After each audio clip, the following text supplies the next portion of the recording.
6'7", 220 pounds, right shot defenseman. Every damn time he steps on the ice, Jani Hakanpää is a Toronto Maple Leaf. Finland's number one export is beef. Now, let's before we get to breaking down the Jani Hakanpää 2-year deal with the Toronto Maple Leafs, we do need to mention 888 Casino, 888 Sport. Both places you should check out. If you like casino, it should be 888 Casino. If you like sports and if you want to bet on sports, they've got great odds for you there, and they're known for their seamless customer service. So you should check out 888 Canada and the YouTube page where Jesse and Steve are super cool and on it with Ashley Docking and doing trivia. Yeah, We it's are. pretty cool. Steve gets pied in the face. That's worth going to check it out. Like that's the That is the price of admission. There you go. Yeah, Thank you. that's That's the what I was one. looking. It's been a long day. It made my clothes stink. Brad Treliving has successfully acquired 2/3 of the right side of Dallas's Western Conference Final appearance defense. Well, I mean, when you put it like that. So he's going to probably complete the trifecta by getting Miro Heiskanen. That a tweet from Well, Kevin Papetti. I will thought say that was this. He did not play in the playoffs funny. Okay. for Dallas. You know what? What? No, I've never met him. Doesn't matter. He's huge. Oh, Hey. Steve, I also think that you might also be signed to the Toronto Maple Leafs D-Corps because Brad Treliving just keeps picking up bodies, and they have like 12 guys signed right now. Yep. Or So- when are you getting your contract? Because you just signing everybody. So here's the thing. they signed. Can I list them? Go ahead. Okay.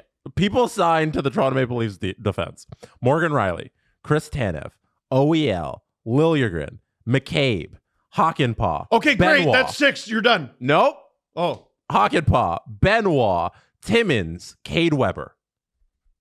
yeah. They are. So I think by the end of today, or by the end of this week, the Leafs will be over the salary cap, which you're allowed to do in the summer. They are under it right now. By how much? They're at 88.794 and the salary cap's 89, right? No, the salary cap is 88, so they are over they're the over salary it. cap. They're over it by 794 grand. Now, not all, and this is a common thing that happens on Cap Friendly, which we're going to lose in like 4 days. Mhm. This is a common thing that happens during the summer, is the roster is loaded up with names, and some of those guys are going to get waived and or sent to the minors.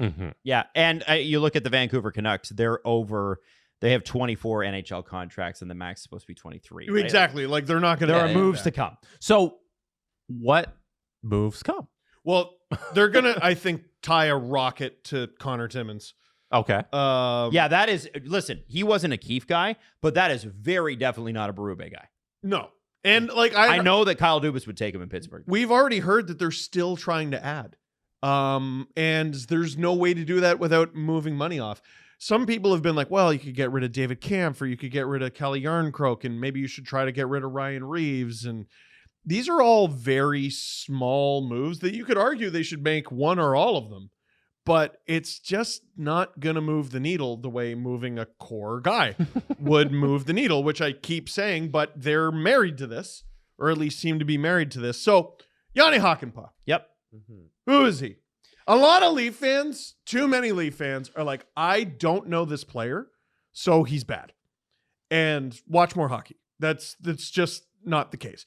Jani Hakanpää has played hundreds of games in the NHL. He has been a valuable member of the Carolina Hurricanes, who know good defensemen. They have been. He has been. No, a you're valuable, right. They have no good defensemen left. Well, now they don't have any more. He's been a valuable member of the Dallas Stars, who know good defensemen, or at least I was pretty sure of that heading into today.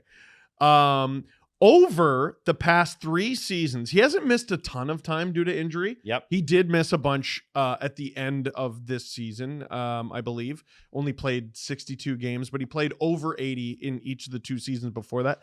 Over the last 3 seasons combined, Jani Hakanpää is 11th in the entire NHL in hits. He is 4th among defensemen in hits. And he is 3rd amongst defensemen who shoot right in, what's the stat, Adam? being a cool guy. No, it starts with an H. Happiness. Say it so I can do the thing. More like Yanni Harukukenpa. That's what he is. All right, he's a dog out there. Listen, we were talking. What, you like Yanni Harukukenpa? You like that? Very much. Like, we talked about Oliver Ekman-Larsson not necessarily fitting the identical stereotypical mold of what a Brad Treliving defenseman is. Mhm. Yanni Harukukenpa is 100% that. Beefy boys, all the rage. Beefy boys on the Leafs. Yep. Beefy boy. Well, okay. So Brad's big thing was, and this is last year and into this year. Poor guy got 3 weeks last year, or if even that, because I don't remember how close the draft was to free agency last year, but it wasn't as close as it was this year. This year was bananas. So we're looking at a general manager who's finally been able to put his stamp on the team defense, and Yes. team defense, not just defense, but I'm talking about forwards too, forwards who actually play some defense as well. Team defense has been a major issue for the Toronto Maple Leafs, but having the personnel to play the way that they want to play in the Atlantic Division, which the Leafs never geared their team towards. Before Treliving got here, this team was like, we don't care that we're in the Atlantic. We're not playing Atlantic hockey. And what happened? They got run over. And then they started to go, well, we better get Kyle Clifford. Oh, no, he's suspended. Oh, we got to get this guy. Oh, no, you know what I mean? Yes. So now it's like, well, listen, if they're all 6'4" and over and they all hit, you can't suspend them all.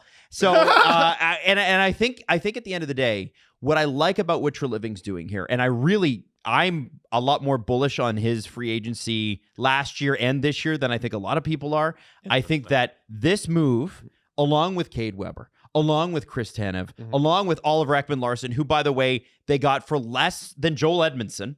Isn't that mind-bending? Doesn't that melt your face? If given the option between the two, I'd take OEL. Well, I'm trying to figure out who did a better job for the amount of money OEL is going to make. But I've already seen some people go, that's too much for Hakanpää, and I'm like, at 2 years, 1.5 per. If that's the conversation we're having, your team has other issues. Well, and they do. And it's because they got too much money wrapped up in a lot of guys, or too few of guys. We get that. 61% wrapped up in 5 men. Last year, the variable contract amount was exactly what Ryan Reeves signed for, $1.35 million.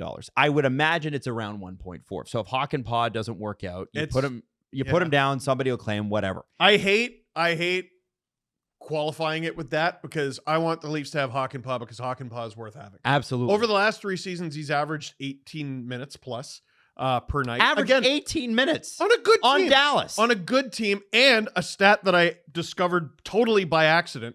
Remember I said Yanni Hakanpää was 11th in hits over the last 3 seasons.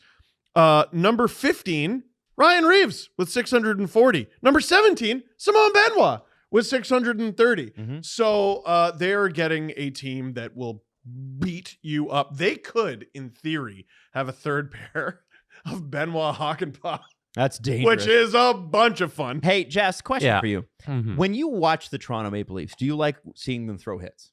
Sure. Yeah, everybody likes hits. Do you Hits like are the fun. direction they're taking this defense core? Yes, I do. It's just that I feel like the Leafs of last year weren't a couple tweaks away from reaching another level. No, the captain said they're right there. They're right there. That's why I'm like disappointed in Treliving's day one so far and what happened at the draft and all that stuff, because I feel like they weren't right there, and it's not going to take like a Hakanpää, just insert him there, and Benoit Hakanpää bottom pairing. Ooh, wow, it's fun. And OEL's in the lineup and Tanev's there. Those feel like simple little additions. You know, they're not big wholesale changes, and I feel like that's what's going to take for the Leafs to get to the next level is big changes to the forward group and the defense. And none of this feels like a big enough tweak to this organization in this roster to take them to another level where we're not just trying to win one round and out. Yeah. By the way, I mentioned Hakanpää didn't play a single playoff game for the Dallas Stars this year. For any of you who are like, great, we got a healthy scratch for the Dallas Stars. That's not the case. His last game of this past season was March 16th. So he's injured. Against the LA Kings. So I assume he was injured. Okay. Yeah. Well, there's been no signings to the forward group. Yeah. Like that's like, I know this is the Hakanpää video, but it disappoints me that is okay. You re-sign Max Domi and you lose Bertuzzi and Like, you know what? where's the addition? Where's the change? How am I supposed to believe that this team is now better? I think you're bang on the money on that, Jesse, and that's why I think there's more coming. I know that there are people. To me, somebody like Jeff Skinner makes a lot of sense for the Leafs. Because That'd be great. You get him on a team-friendly deal. He doesn't even have to sell his house in Buffalo. Like, you're good to go, right? And if you can get a guy like that in the door, that solves a lot of problems for you, because I think he's money in the bank for 25 goals. And you're not expecting Jeff Skinner to also kill penalty. Like, the way they used to do it is like they'd bring in these guys and be like, all right, I know that you've never done this before, but how about you try it with us? And I don't think they're doing that anymore. I think that there is you got to go out on July 2nd and find some value.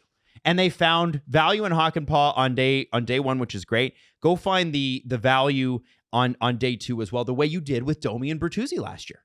I gotta say, although they don't have the money to spend that. all my ranting at the beginning of the day, when it looked like the Leafs were going to have a 2 righty D-core, Tanev, Liljegren, Hakanpää. The Toronto Maple Leafs are employing multiple right-handed defensemen. Yeah. Yes! Oh my God! This has got to be the most they've employed in a decade. Yeah. I'm not joking. No question. Did we all forget that the problem with the Leafs wasn't the defense in the postseason? It was the fact no, they can't score. It was the fact that they couldn't score. But also their goalie was butt. Was that not the biggest issue? And Hey, then Jesse, now we've done nothing to figure out the scoring. what if they defended harder, though? They're going to hit the What if they puck let into the him net. zero? You're going to look You stupid. can't win a game 0-0. You can't win a game 0-0. Yes, you can. They're going to the puck into the net. You got to put a puck in the back of the net. So I don't You know what? You know what? He's right. He's right. Let the tree cook. No. Let the tree cook. Yanni Hakanpää has vulcanized rubber caked in his molars. He's going to eat that puck and then carry it into the net. SDPN free agency will continue with a live stream. Don't miss that. Even if you're watching this recorded tomorrow, watch the live stream as well, because it will be a recap of the day's events. Plus, of course, any signings that break during that time period. We're looking forward to seeing you there. SDPN free agency is brought to you by 888 Casino.